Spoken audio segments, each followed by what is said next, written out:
Namaskar, my name is Gajendra Das Sharma and you are watching English, and in this video we are going to explain the poem On Killing a Tree by Jeev Patel. Before we explain the title, the themes and the detailed explanation, I would tell you the brief summary. एक ironical तरीके से poet ये चाह रहा है कि nature को किस तरीके से सेफगार्ड किया जाए, ट्रीज को किस तरीके से रोका जाए काटने से।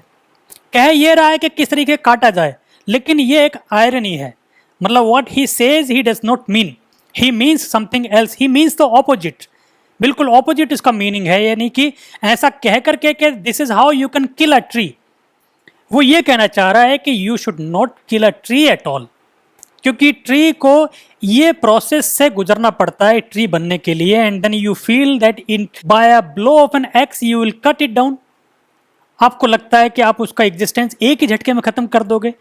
तो ये मतलब it is carelessness on the part of the human beings to cut trees, क्योंकि trees are not merely trees और मामूली क्रीचर नहीं है, वो हमारे एग्जिस्टेंस के लिए बहुत बड़ा रिसोर्स होता है, और उसका और हमारा कोई एग्जिस्टेंस अगर रहेगा तो ही फिर हम सर्वाइव कर जाएंगे। तो वो ट्री में क्या कह रहा है स्टार्टिंग में कि भाई ऐसे आसानी से नहीं है, इतना आसान नहीं होता कि एक चाकू लिया और आपने या कुल्हाड़ी ली और ट्री को काट दिया और आपने समझा कि वो कट गया। अगर ऐसे कोशिश करते हो कि ट्री कट जाए तो नहीं, आपने उसको काटा और फिर क्या होगा, उसकी जड़ में से दूसरे स्प्राउट निकल जाएंगे, दूसरे एक अंकुर निकल जाएंगे, और वो फिर दोबारा उसी प्रोसेस से वही taking sunlight, getting food in the light, और पूरी जो प्रोसेस होती है फोटोसिंथेसिस की, उसके गुजरने के बाद में और पूरा एक टाइम देने के बाद में nourishment, taking nourishment from the earth, taking nourishment from the sunlight, वो सब से गुजरने के बाद में, अपनी प्रोसेस से गुजरने के बाद में ट्री दोबारा खड़ा हो जाता है। और आपने सोच लिया कि वो मार दिया उसको, तो मारा नहीं, वो तो दोबारा हो जाएगा। अगर आपको रियली मारना है, जो लास्ट के स्टैंजा में कहा है उसने, आपको रियली मारना है तो आपको उखाड़ना पड़ेगा, उसको उखाड़ना पड़ेगा उस अर्थ क्रस्ट से जिससे कि नरिशमेंट लेता है, उखाड़ना पड़ेगा, उसका एग्जिस्टेंस खत्म करना पड़ेगा उस सनलाइट से जहाँ से उसने नरिशमेंट लिया है, उखाड़ना पड़ेगा उस पूरे जो सालों की जो प्रोसेस है, उस प्रोसेस को उखाड़ना पड़ेगा। मतलब उससे ये कहने के पीछे जीव पटेल का मतलब क्या है, this is how a tree becomes a tree, how much time it takes to become a tree, and from what different sources it gets its nourishment. It does not ask for nourishment, it does not ask the human beings for the nourishment, it takes its nourishment itself. आपसे कहता भी नहीं, आप अपना nourishment खुद करता है, और फिर वो एक पूरा टाइम देने के बाद में, कई सालों की मेहनत के बाद में वो ट्री बनता है, और आपको लगता है कि झटके में मार दोगे इसको। So if you kill it, it is a careless thing on your part, it is share insensitivity towards nature. तो ये नेचर को सेंसिटाइज करने के लिए पोम है। तो समरी के नाम पे तो ये छोटा सा ही आप समझिए। बात करते हैं कि on killing a tree title की, तो ये on killing a tree ironically refers to saving a tree. It is not about killing a tree, it is about saving a tree. जो वर्बल आयरनी होती है कि आप कहते कुछ और हो लेकिन आपका मीनिंग जो होता है वो क्वाइट ऑपोजिट होता है। व्हाट यू से is the opposite of what you mean. कहने को कह रहा है कि on killing a tree, how to kill a tree, लेकिन ये कह रहा है कि how a tree becomes a tree and it is time that you saved it. आपको सेव करना कैसे चाहिए, क्योंकि ये इतनी एक मामूली बात नहीं है कि ट्री बनने में पूरी प्रोसेस है, लाइफ की प्रोसेस है। आप you are killing a tree and you are killing a life, a natural life, you don't have any right to kill a life. तो ये उस आयरनिकल वे में लाइफ किसके लिए, killing a tree refers to killing, saving a tree, not killing a tree. तो एक irony आपको पूरी पोम में आयरनी एक मिलेगी, वर्बल आयरनी जिसको हम कहते हैं। What he says is quite opposite of what he means. Themes की बात करते हैं, तो एक तो क्या है main theme, to sensitise, sensitise human towards saving a tree, afforestation, because deforestation is one of the most hazardous challenges that we are facing. Deforestation or most careless activities that we are doing.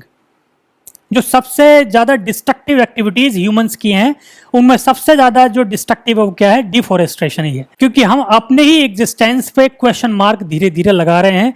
The way we are facing this scorching heat is in the direct response from the earth. ये direct repercussions हैं, visible repercussions हैं। You are not killing a tree, you are killing the possibilities of your survival. You are not killing a tree, you are killing the life of your progeny. जो coming generation है उनकी life को आप kill कर रहे हो सकता है कि you manage your life in any way. Life may not be that difficult for you, but it will be definitely for your coming generation. उनके सामने क्या छोड़ोगे आप? The jungle of concrete, that is what we are living. Many cities are converted into the jungle of concrete only, which were at time the jungle of trees, the real forest. But now out of the human greed, we have exploited the natural resources so much as now it is posing a threat. एक challenge हो चुका है हमारे survival पर, जो इतनी ज़्यादा जो एक्सट्रीमिटी है नेचर की और जो क्लाइमेट की जो हम फेस कर रहे हैं। If it is cold so it is extreme, if it is hot so it is extreme, the temperature goes beyond 50.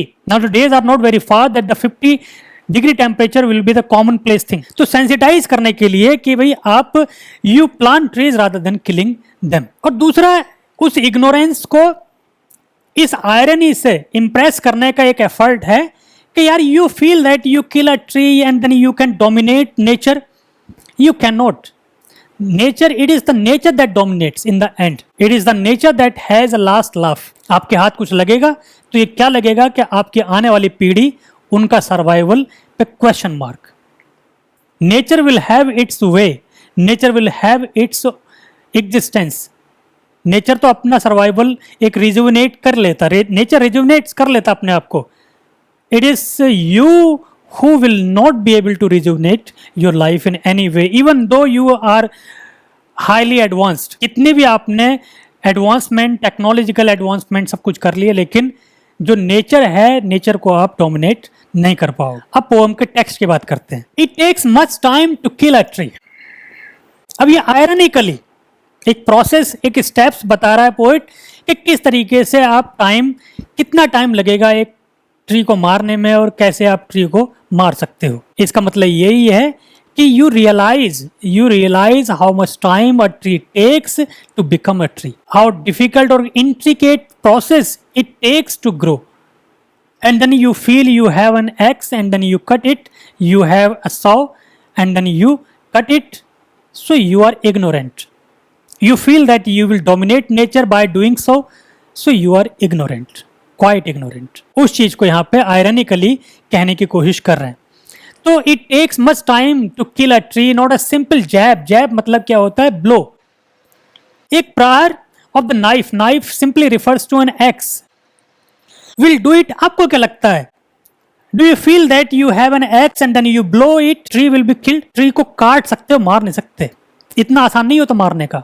मारना है तो सीखो. मैं प्रोसेस बता रहा हूँ कैसे मारा जाता है. उस प्रोसेस में इनडायरेक्टली क्या बताना चाह रहा है कि ये this is the process, intricate process that a tree becomes a tree. तो उन जो प्रोसेस है मारने की, वो प्रोसेस सेंसिटाइज करने की है कि ये प्रोसेस से एक ट्री बनता है. तो ये ऐसे ही है जैसे आपके सामने बच्चा पल रहा है, तो आपको पता है कितना डिफिकल्ट होता है उस बच्चे को पालना, और जब वो पल जाए तो फिर कितना डिफिकल्ट होता है उससे सेपरेट होना. लाइफ है, this is the process of life. यही प्रोसेस ट्री की लाइफ में भी है. उस प्रोसेस से सेंसिटाइज करना और फिर एफोरेस्टेशन के लिए सेंसिटाइज करना ही इस पोएम का मेन पर्पस है. It has grown slowly consuming the earth, rising out of it, feeding upon its crust, absorbing years of sunlight, air and water, and out of its laborious height sprouting leaves. This is the process that it becomes a tree. You feel it is so easy to kill? No, you'll have to undergo some intricate process to kill it. It grows by taking the nutrient in the sunlight. It grows on the earth crust. It struggles to come out of the earth crust. उस जमीन की मोटी परत को किस तरीके से चीर करके बाहर निकलता है. एक बहुत मामूली सा, आप समझ के देखिए कि एक मामूली सा जो सैपलिंग होता है, अंकुर, स्प्राउट के अंदर कुछ जान नहीं होती, लेकिन वो कितना पावरफुल होता है कि अर्थ को चीर करके, उसकी ठोस सतह को चीर करके बाहर निकल जाता है। This is the impulse, this is the impulse of life, अर्ज of life, how courageous it is. और उस लाइफ को आप एक झटके में मारने की कोशिश करते हो। And this is not all, that it comes out of the earthen crust, the thick crust. It takes nourishment when no nourishment is given. बाहर के किसी फैक्टर से कोई nourishment नहीं मिलता, फिर भी it takes its food itself. It prepares its food itself. और आपको लगता है आप एक झटके में मार दोगे? No, you are wrong. You must feel sensitized. It consumes the earth rising out of it. अर्थ को ही कंज्यूम करता, अर्थ की जो न्यूट्रिशेंट्स हैं उनको कंज्यूम करके। कितना बड़ा चैलेंज है इसके लिए, ठीक। Feed, it feeds upon its crust, absorbs the years of sunlight, sunlight में अपना फूड बनाता है। जितने भी न्यूट्रिशेंट्स हैं अर्थ की उस क्रस्ट में, अपर लेयर में, उनसे अपने आप को, उनको कंज्यूम करके अपने आप को नरिश करता है, चाहे वो एयर हो, वाटर हो, सनलाइट हो, इनसे। और फिर out of its leprous hide sprouting leads. Leprous hide एक जो मतलब उबड़ खाबड़ सी, लिपरस मतलब जैसे उबड़ खाबड़, ऑकवर्ड, उबड़ खाबड़ जो हाइड, हाइड मतलब कवरिंग टाइप के समझ लीजिए। उस कवरिंग से फिर क्या करता है, अंकुरित होता है एक छोटा नन्हा सा पौधा, उस पूरी नरिश करके अपने आप को, और उस क्रस्ट को चीर करके बाहर निकलता है, स्प्राउट करता है। जो ट्री का ट्रंक होता है, ट्रंक को मतलब क्रॉस करके फिर वो लीव्स निकलती है। So it is so easy to become a tree. Have you realise the process, how it grows, how it consumes the nourishment, how it takes the nourishment, how it survives. And then you feel that you take a knife and then you have an axe and then you will kill it. No, you are wrong. So यहाँ से वो ironically sensitize करने की कोशिश है कि भाई ये आप realize तो करिए कि कितना difficult होता है एक ट्री को ट्री बनने में। आप उसको ऐसे मार दोगे। और ये सब किसके लिए, ये सारी प्रोसेस, ये पूरे कई सालों की मेहनत, ये सब किसके लिए, परमार्थ के लिए, दूसरों के लिए, आपके लिए, ह्यूमन बींग्स के लिए। Trees are, that's why we are, we can not survive in the absence of trees. और हम समझते हैं कि जो मटेरियल नीड्स हैं वो ट्री को मार करके, काट करके पूरी हो जाएंगी। टेम्परेरी नीड्स हो सकती है भले, लेकिन परमानेंट नीड जो है, परमानेंट नीड क्या, ऑक्सीजन, वाटर, ये तभी होंगी जब आप नेचर के एग्जिस्टेंस को स्ट्रॉन्ग होल्ड करो। हैक मतलब जिस तरह से attack, cut. So hack and chop, but this alone won't do it. मतलब merely chopping and cutting will not kill it. Will not do it मतलब will not kill it. You remain in the wrong assumption. Nature rejuvenates itself. You cut the trunk. You forget that the root is there inside the earthen crust. It has its own existence. It will come again. ये एक ऐसी life है जो अपनी life को ही जिंदा करती है। And you are nothing in comparison of it. It has the quality of rejuvenating itself, even though it is एक छोटा सा इकोस्फीयर अगर डेवलप हो जाए तो ये अपने आप को जिंदा रख लेता है। आप पूरा एक वेंटिलेटर, पूरा एक एटमॉस्फेयर क्रिएट करके भी जिंदा नहीं रह पाते। ये this is the difference. Nature is immortal. तो cutting a tree will satisfy your greed, it may satisfy your present need, but it will deprive all your future needs. आपकी मटेरियल नीड्स जो प्रेजेंट हैं, temporary हैं, उनको satisfy कर भी सकता है ये कटिंग ऑफ ट्रीज, लेकिन it will deprive of the future needs, the permanent needs, permanent need of oxygen. Not so much pen will do it. मतलब if you feel that you have caused great pain to the tree, so it will kill it? No, pain will not kill it. The natural beings are capable of bearing so much pain which is beyond your imagination.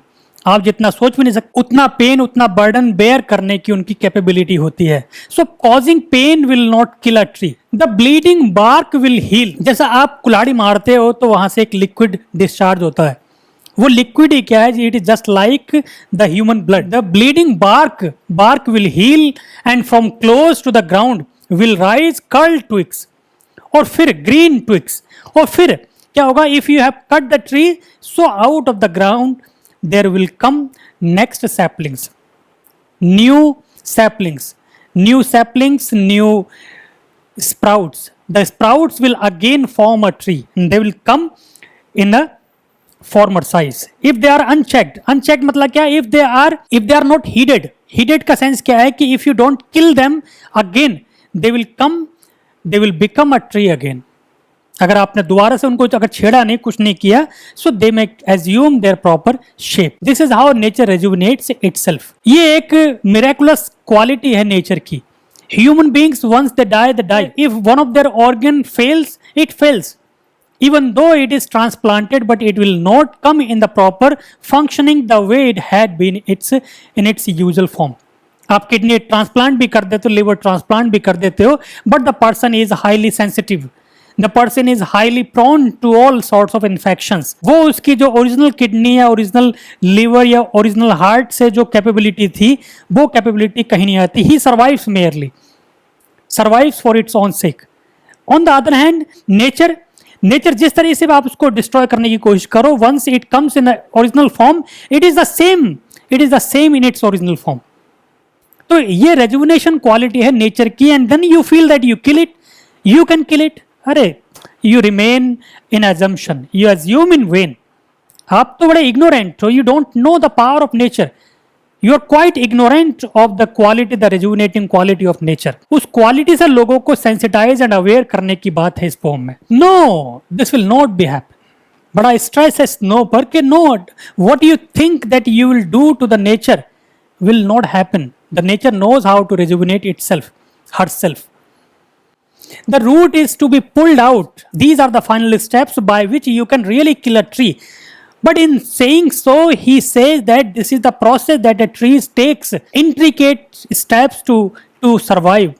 और आप उसको मारना चाहते हो, आप उसको किल करना चाहते हो, तो बड़ा डिफिकल्ट है ट्री को मारना। ये स्टेप्स बताने के पीछे उसकी मंशा क्या है कि you become sensitised, aware about the intricate process the tree takes in order to grow, and then you feel sympathized, empathized before causing any harm to the nature.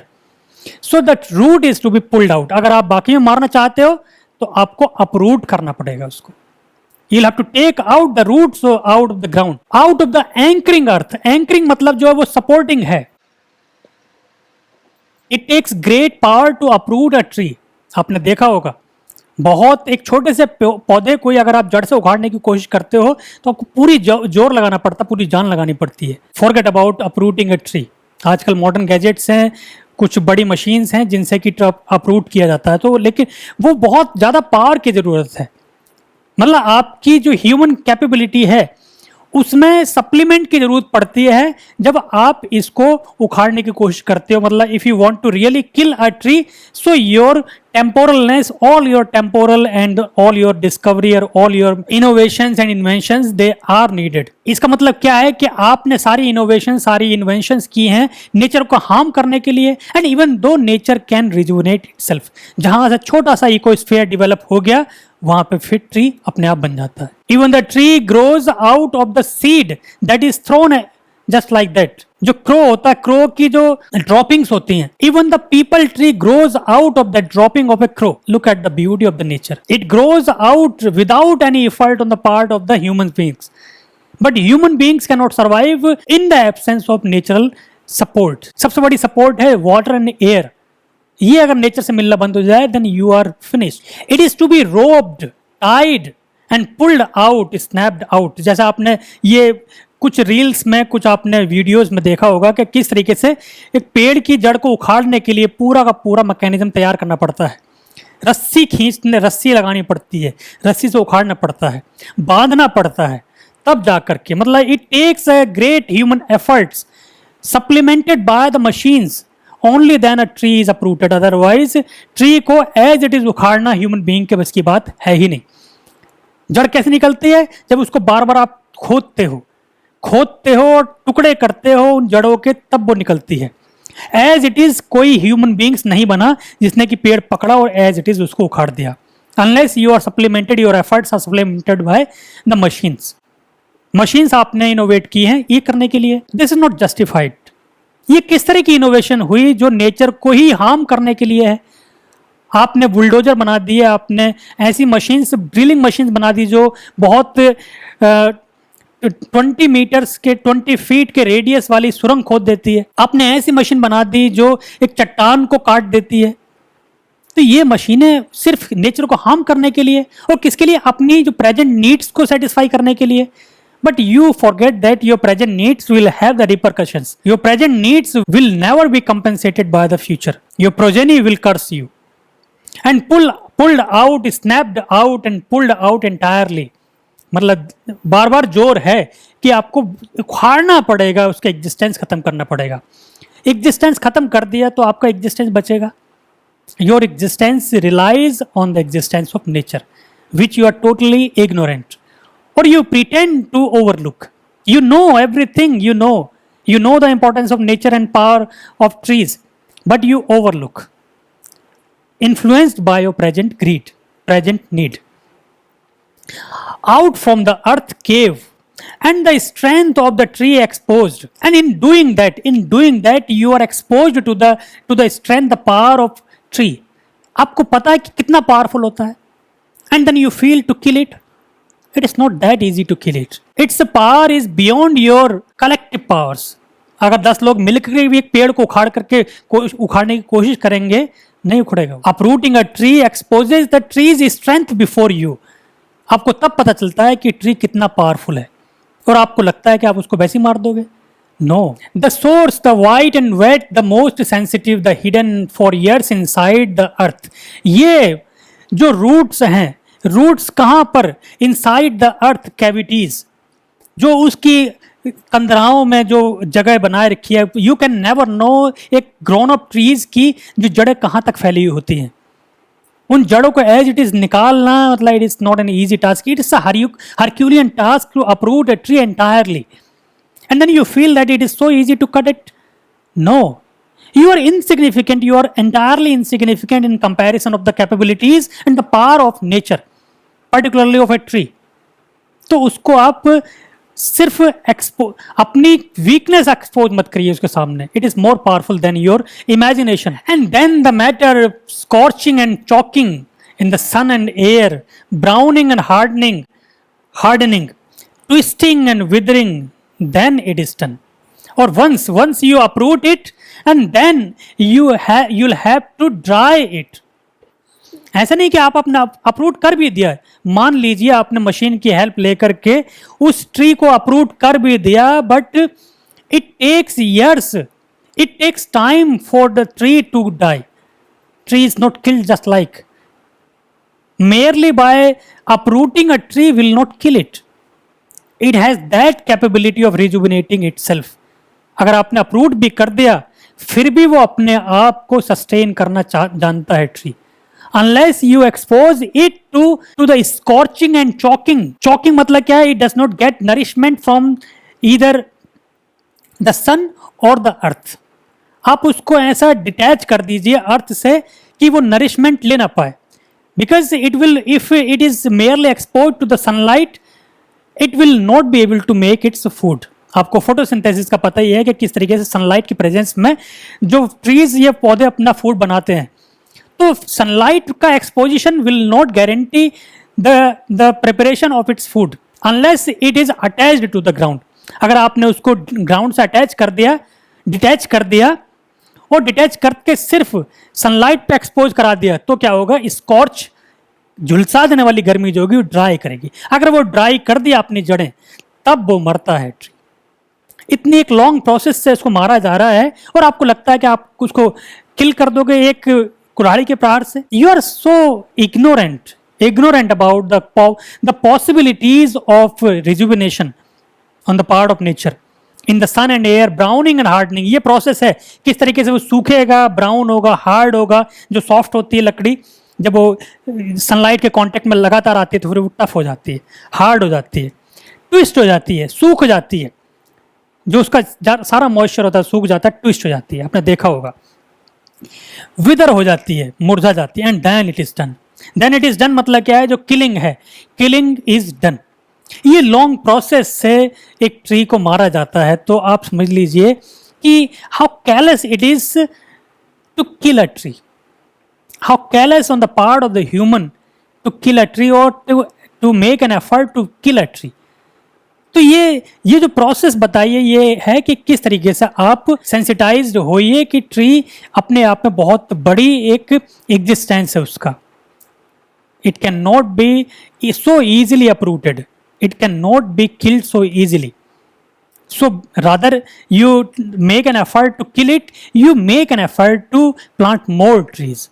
Planting more trees will guarantee your existence, particularly the existence of your progeny, the survival guarantee of your future generations. So ironically इस तरीके से ये afforestation की बात कर रहा है और डिफोरेस्टेशन को कंडेम करने की कोशिश यहाँ पे की है. So that is all for now. Hopefully you understood the poem. And if you have any query, you can always comment in the description box below. And like and share this video among your friends and subscribe to the channel if you are watching it for the first time. So thank you so much.